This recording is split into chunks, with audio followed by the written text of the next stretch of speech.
অনুরোধ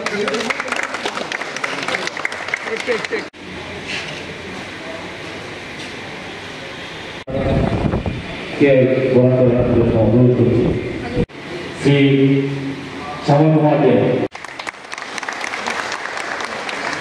আরেকটি বিষয় হয়েছে আমাদের একটু ছোট আরো সদস্যকে ওদেরকে জানাই আমাদের 7 নম্বরের। আমি আপনার সঙ্গে অনেকের সঙ্গে ব্যক্তিগত পরিচয় আছে, আর বিপ্লবের সঙ্গে আমার ইমাম তার সঙ্গে বিশেষভাবে আমি পরিচিত। বিশেষভাবে এই কারণে বিপ্লববাবু এবং ইমানবাবু তারা প্রতি সময় আপনাদের হয়ে কথা বলার জন্য বিভিন্ন স্তরে মুখ্যমন্ত্রী বলুন, সাংসদ বলুন, মন্ত্রী বলুন বা মেয়র বলুন, তাদের সঙ্গে কিন্তু প্রতিনিয়তই যোগাযোগ করেন এবং কথা বলেন। কথা বলার সঙ্গে এটা বুঝি যে ওরা কতটা শ্রমিক কর্মী এবং কতটা আপনাদের ভালোবাসেন, আপনাদের জন্য সবসময় চিন্তা করেন। তো আমরাও এটা বিশ্বাস করি 2018 সরকার পরিবর্তন হতে রাজ্যে এটা বিশেষ ভূমিকা শ্রমিক সংগঠনের বিশেষ ভূমিকা ছিল। আপনাদের সক্রিয় অংশগ্রহণ, আপনাদের জীবন জীবিকা বাজি রেখে, কারণ যখন আমরা এখানে আপনাদের অভিজ্ঞতা আমার থেকে বেশি যারা শ্রমজীবী মানুষ, শ্রমিক বিশেষ করে এই রাজ্যে যখনই কমিউনিস্ট সরকার নির্বাচন হয় সবচেয়ে বেশি আক্রমণ আপনাদের হয়, সবচেয়ে বেশি। এটা অটো চালক বলুন, গাড়ি চালক বলুন, আর যে শ্রমিক বলুন, সবচেয়ে বেশি আক্রমণটা এবং সন্ত্রাস হয় আপনাদের আপনারা কিন্তু 2018 সন্ত্রাসকে উপেক্ষা করে জীবন জীবিকা বাজি রেখে আমাদের ভারতীয় জনতা পার্টির নেতৃত্বে সরকার প্রতিষ্ঠা করেছিলেন। তারপর থেকে আমাদের সরকার চেষ্টা করছে আপনাদের যত সমস্যা বা 25 বছর যে কাজগুলি করা সম্ভব করেনি কমিউনিস্ট পার্টি সরকার, সেগুলিকে আপনাদের কাছে পৌঁছে দেওয়ার জন্য বিপ্লবতার মাধ্যমে অনেক চেষ্টা করে যাচ্ছে, অনেকটা সোড়া হয়েছে, আরও কাজ বাকি আছে। প্রত্যেকটি মানুষের শ্রমিক বলতে আমি তার পরিবার, তার পেশা এবং তার কাজকে স্বীকৃতি দেওয়া, সুরক্ষা রাখা, এটা হচ্ছে মেন কাজ সরকারের। যদি সরকার আপনাদের তৈরি করে যে আপনাদের প্রত্যাশা থাকবে, আশা থাকবে, এবং আমাদেরও যারা সরকারের সঙ্গে যুক্ত আছে বা শ্রমিক সংগঠনের নেতৃত্বরা, তারাও সরকার থেকে আপনাদের সুযোগগুলি পাইয়া দেওয়ার দায়িত্ব তাদেরও থাকে, আমাদেরও থাকে। তাই এটা পারস্পরিক বোঝাপড়ার মধ্যে সরকার দেবে বা সরকারকে নেব, এটা নেওয়া দেওয়ার মধ্যে আমাদের একটা কিছু সার্ভিস থাকবে। আমরা সরকারকে দীর্ঘায়িত করার জন্য, প্রতিষ্ঠা রাখার জন্য আমাদের জন্য আমরা কাজ করে যাচ্ছি। পাশাপাশি সরকারও দায়িত্ব থাকবে এই শ্রমিকদের কথা চিন্তা করা, শ্রমিকদের সমস্যা সমাধান করা, শ্রমিকদের নিয়ে ভাবনা করা। আমাদের সরকার করছে, বিপ্লব করার চেষ্টা করছে। আমার তো মনে আছে যে বিপ্লববাবু আলোচনা রেখেছিলেন যে বিপ্লববাবুকে প্রথম আমার মনে দায়িত্ব দেওয়া হয়েছিল যখন আমাদের প্রাক্তন মুখ্যমন্ত্রী বিপ্লব কুমার দেব, আমার সঙ্গে কথা বলা হচ্ছে, আমি একসঙ্গে কথা বলেছিলাম। উনি খুব খুশি হয়েছিলেন তখন। ওনার যে পছন্দের যে শ্রমিকের ওনার যে সংখ্যা বা সামাজিক দক্ষতা বা আপনাদের নিয়ে উনি যে কাজ করেছেন, এটা উনি খুব খুশি হয়েছে, খুশি ওনাকে দায়িত্ব দিয়েছে। পরবর্তী সময় তখন আমাদের বর্তমান মুখ্যমন্ত্রী প্রদেশ সভাপতি ছিলেন, উনিও ওনার উপর আস্থা রেখেছেন।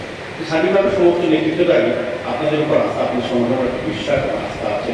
তো আজকে আমার খুব ভালো লাগছে কিন্তু দুর্গাচুনি এলাকায় যারা শ্রমজীবী মানুষ, শ্রমিক, তারা কিছুটা বিরাটগ্রস্ত বা নেতৃত্বের অভাব পরিণত হয়েছিল। তাদের দাবি দেওয়া বা তারা একসঙ্গে কাজ করার একটা সুযোগ তৈরি হয়েছে। আজকে বিপ্লব আমার মনে হয় সুযোগটা করে দিয়েছে, যেখানে আপনাদের দাবি দেওয়া সংগঠিত রাখতে পারবেন। কোনো ব্যক্তি হিসেবে যদি আমি কোনো আমার সরকার দাবি রাখি একটা, এটা হবে না। আমি কাউন্সিলে রাখি গুরুত্ব থাকে। যখনই সংগঠিত হয় তখন তার দাবি আদায় করা যায়, তার সমস্যার সমাধান করা যায় এবং বক্তব্যগুলি একদম উপর লেভেল তুলে তোলা যায়। ব্যক্তি আলাদাভাবে 2-5 সমাধান করলে আলটিমেটলি লাভ হয়। লাভ হবে তখনই যখন আমরা একসঙ্গে কাজ করবো। কাজে বিপ্লব করতে কাজটা আপনাদের সঙ্গে একসঙ্গে কাজ করার একটা মানসিকতা তৈরি হয়েছে। আমি আশা রাখবো আমি এলাকার বিধায়ক হিসেবেও আপনাদের সমস্যাগুলি সম্বন্ধে আমি অনেকটা অবহিত আছি। আমি চেষ্টা করবো তাদের সঙ্গে কথা বলে, সরকারের সঙ্গে কথা বলে যতটা সম্ভব আমাদের সঙ্গে কাজ করা। যেহেতু আপনাদের শ্রমিকরা একটা বিশেষ কাগজ শহরকে আমরা যান মুক্ত জব মুক্ত শহর করতে চাই, সেক্ষেত্রে আপনাদের ভূমিকা অত্যন্ত প্রয়োজন। আমরা দেখি অনেকে সিস্টেম থাকে, অনেকে যত্রতত্র তার গাড়িগুলি পার্কিং করে বেআইনিভাবে আছে। সাথে কী হয়, আপনার ব্যবসা খুব ভালো এরকম না, কিন্তু যানজটগুলো আপনাদের প্রতি বিরূপ পরীক্ষা হচ্ছে। এই সিন্ডিকেট এইভাবে দুটো জমিতে যথেষ্ট গাড়ি আছে, তাদের জন্য সুন্দর চলতে পারি না।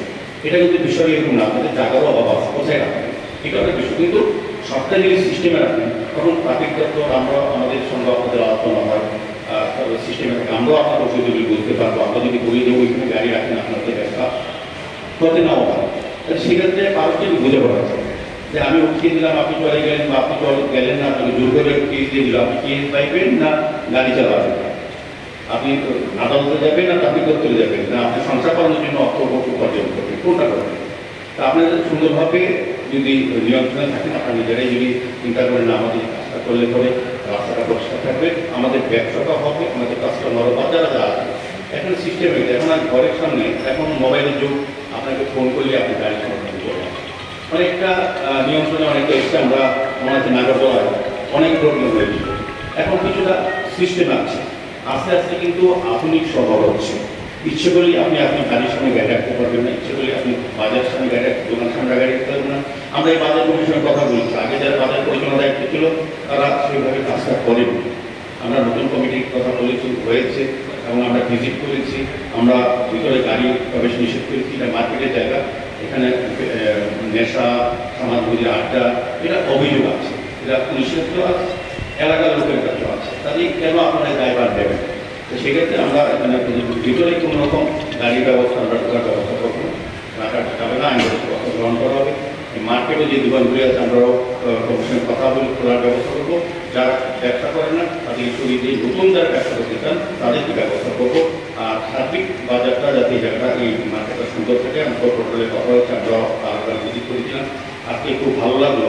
এটা একটা দৃষ্টান্ত আমরা ভিজিটের সময় দেখেছিলাম, আপনাদের একটা অফিস ঘর সম্পূর্ণ বেআইনিভাবে আপনারা দখল করে বসেছিলেন। তখন আমরা বলেছিলাম যে আমরা কথা বলি, তখন বলেছিলাম আপনারা সরে যাবেন। তা আমি বলবো বেআইনি আইনি বিষয়টা আমরা দেখবো, বেআইনিভাবে কোনো মার্কেট, শুধু এই দুটো তুমি বিপণীর জন্য কোনো মার্কেটে কেউ যত বড় শক্তিশালী হোক তার থাকতে পারে না। আইনগত আমরা আমাদের একটা সংগঠন অফিস হোক, একসঙ্গে কথা বলুন, সমস্যা সম্বন্ধে অবৈধভাবে আপনারা কথা বলে আমাদের জানাবেন, সেক্ষেত্রে পরবর্তী সময় আপনারা অবশ্যই আমাদের কাছে আবেদন করবেন, আমরা চেষ্টা করবো আপনাদের সংগঠন অফিস করে দেবো। মঞ্চে উপবিষ্ট